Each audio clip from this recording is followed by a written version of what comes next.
Le Racing 92 se déplace à Bayonne pour se relancer après sa défaite à Toulon.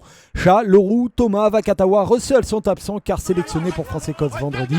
Les Franciliens veulent mettre leur jeu en place mais Antoine Gibert commet une erreur payée cash juste avant le quart d'heure de jeu. Il se fait intercepter par Aymeric Luc, l'ailier parcourt sans problème les 50 derniers mètres. Au ralenti, on voit la prise de risque notamment du Racing avec un Kurt Lebil parti sur l'aile pour apporter un surnombre et donc absent pour couvrir le fond du terrain ensuite.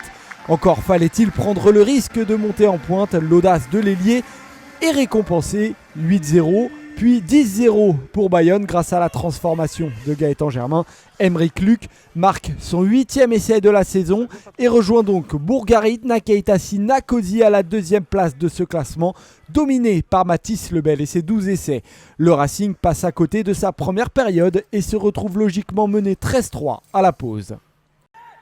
Laurent Travers prend une décision étonnante mais très forte à la 54e minute de jeu. Le manager fait entrer l'intégralité de ses 8 remplaçants. Iribarren, Joseph, Colingard, Gomessa, Le Gouen, Trinduc, Laborde et Ryan font donc leur apparition. La stratégie est intéressante, le Racing 92 montre beaucoup plus de propreté dans le jeu sous la houlette, notamment de son demi-mêlée. Les temps de jeu s'enchaînent alors que le score n'a pas changé depuis la mi-temps. Bayonne commet un peu plus de fautes, semble souffrir un peu plus physiquement. Le Gouen crée une première brèche. Puis c'est finalement son flanqueur, Johan Tanga, qui trouve la solution. Titulaire pour la 9e fois, le flanqueur formé à Agen marque là son premier essai de la saison. Lui qui en avait déjà marqué 2 en Champions Cup, il relance son équipe qui est bousculée en mêlée, n'est pas souveraine en touche et qui en plus se montre très maladroite, balle en main.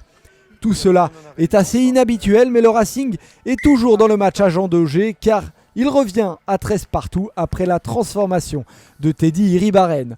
Au ralenti, on admire le travail de tous les remplaçants entrés 2 minutes plus tôt.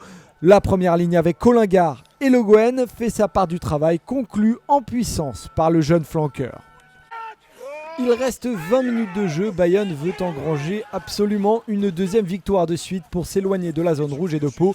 Bon mouvement initié, Mouskarditz puis Germain font de sérieuses différences. L'arrière transmet à Arthur Duhaut qui rentre sa course et qui réussit à aller scorer le 2e essai de son équipe.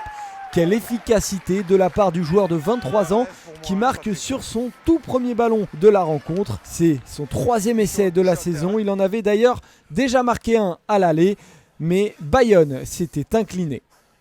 18-13 puis 20-13, le Racing souffre aussi car défensivement l'équipe est tout simplement méconnaissable sur cette action. C'est un festival de plaquages manqués et de mauvais positionnement défensif jusqu'à ce duel trop facilement perdu peut-être par François Trinduc en couverture.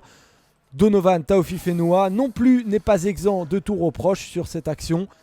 Score final 23-13, le Racing ne prendra même pas le bonus défensif car Gaëtan Germain passera une dernière pénalité. Les Basques comptent désormais 7 points d'avance sur les Palois.